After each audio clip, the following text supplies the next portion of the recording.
Good morning student.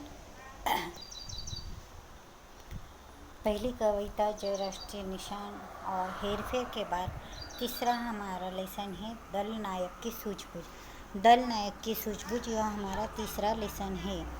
तो इस दल नायक मतलब दल, कोई भी ऐसा ग्रुप, समूह, और नायक मतलब उसका प्रमुख। तो सूझबूझ मतलब इस लेसन में प्रेजेंस ऑफ माइंड, प्रसंगावधान, जो हर किसी ने अपने जीवन में उतारने का है, उसे कहते हैं दल सूझबूझ। मतलब अचानक आए संकट का सामना करने के लिए जिसके पास कोई उपाय हो, तुरंत उपाय जिसने खोजा उसके पास मतलब अच्छी सूझबूझ रहती है। तो हम जैसे पिकनिक पर जाते हैं, पहाड़ चढ़ने के लिए ट्रैकिंग कहते हैं, देखो उस प्रकार शिविर में सिखाया जाता है। सचिन और गौरव आपके जैसे ही दो बच्चे हैं, सचिन और गौरव। वो बहुत ही अधिक उत्साह में हैं, रोमांच प्राप्त करने के चक्कर में वह माता पिता की हिदायतों मतलब माता पिता ने जो जो बताया गया था, जो सूचनाएं दी गई थी, और दल नायक के निर्देशों को बिल्कुल भूल जाते हैं। यह सचिन और गौरव दोनों भाई।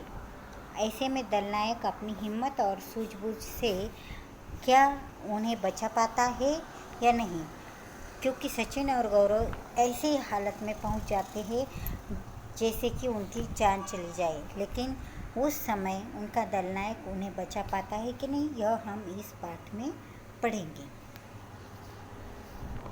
स्कूल में गर्मियों की छुट्टियां होने वाली थी। सचिन और गौरव इस बार अपने गांव नहीं जा रहे थे क्योंकि उनके पिताजी को ऑफिस के कार्य में व्यस्त थे। एक दिन उनके अध्यापक ने कक्षा में घोषणा की कि छुट्टियों में स्काउट शिविर नैनीताल जाएगा। सचिन और गौरव उछल पड़े। वे बेचैनी से घंटी बजने की प्रतीक्षा करने लगे।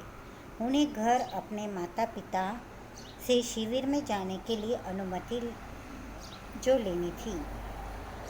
देखो अभी आप लोग लॉकडाउन में घर पर ही हो, लेकिन कब स्कूल शुरुआत हो जाए उसके आपको मतलब बड़ी बेसब्री है।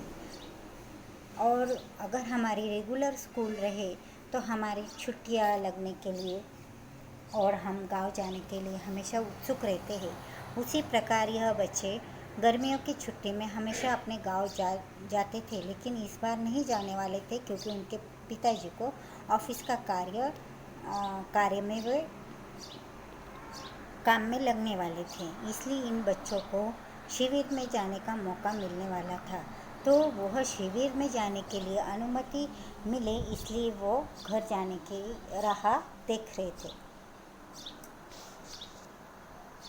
घर पहुंचते ही सचिन और गौरव का स्कूल का बस्ता रखकर मम्मी से लिपट गए। मम्मी समझ गई और मुस्कुराती हुई बोली, क्या है, क्या चाहिए, आज बहुत ज़्यादा खुश हो। सचिन ने कहा, मम्मी गर्मी में पहाड़ पर बहुत अच्छा लगता है ना, वहाँ बहुत मज़ा आता है ना। मम्मी बोली, हाँ हाँ, पर क्यों। गौरव बोला, मम्मी इस बार हमारी पाठशाला से कुछ बच्चों को 10 दिवसीय स्काउटिंग कैंप के लिए नैनीताल ले जाया जा रहा है, आप हमें भेजेंगी ना। मम्मी ने सोचा, चलो इस बार दिल्ली में गर्मी वैसे भी ज़्यादा पड़ रही है और गांव भी जाना नहीं हो पाएगा, इस बहाने बच्चे घूम आएंगे। वे बोली, शाम को पापा आएंगे तब उनसे बात करेंगे। हाँ, तो मम्मी की तो हाँ मिल गई, लेकिन शाम पापा की हाँ बाकी थी। मम्मी को पता था कि दिल्ली मतलब ये बच्चे दिल्ली में रहने वाले हैं और दिल्ली में गर्मी ज़्यादा रहती है। तो नैनीताल हिल स्टेशन होने के कारण वहाँ पर गर्मी कम हो रहेगी और इस बार बच्चे गांव भी नहीं जा रहे हैं, तो हाँ नैनीताल जाएंगे तो छुट्टियों का मज़ा भी लेंगे। ऐसा मम्मी को लगता है। मम्मी की तो हाँ मिल गई, लेकिन मम्मी कहती है शाम को पापा से कहेंगे। अभी मम्मी से तो बहुत चिकनी चुपड़ी बातें करके हाँ मिला दी, लेकिन पापा से वैसे सचिन और गौरव कह पाते हैं कि नहीं, देखते हैं। सचिन और गौरव मम्मी के कहने पर बहुत ज़्यादा खुश हो जाते हैं। अच्छी मम्मी कहकर वे खेलने चले जाते हैं। शाम को जब पापा आए तो खाने की मेज पर सचिन और गौरव ने मम्मी मम्मी को इशारा किया। मम्मी ने पापा को जब सारी बात बताई तो पापा बोले, ठीक है, मुझे कोई ऐतराज़ नहीं है, लेकिन वहाँ तुम्हें अपने अध्यापक का कहना मानना होगा, वहाँ शरारत मत करना। सचिन और गौरव ने धीरे से सहमति में सिर हिलाया और पापा ने अनुमति लिख कर दी। मतलब जो लिख कर अनुमति चाहिए थी, परमिशन चाहिए थी, वो तो बच्चों ने मिला दी। लेकिन आपने इस पाठ में देखा, मम्मी को लिपट कर उन्होंने जल्दी से हाँ मिला दी।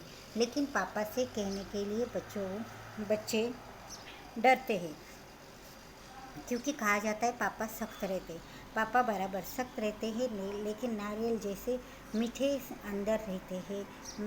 नारियल में जैसे ऊपर से सख्त और अंदर मीठा जल रहता है, उसी प्रकार हर किसी के पापा होते हैं।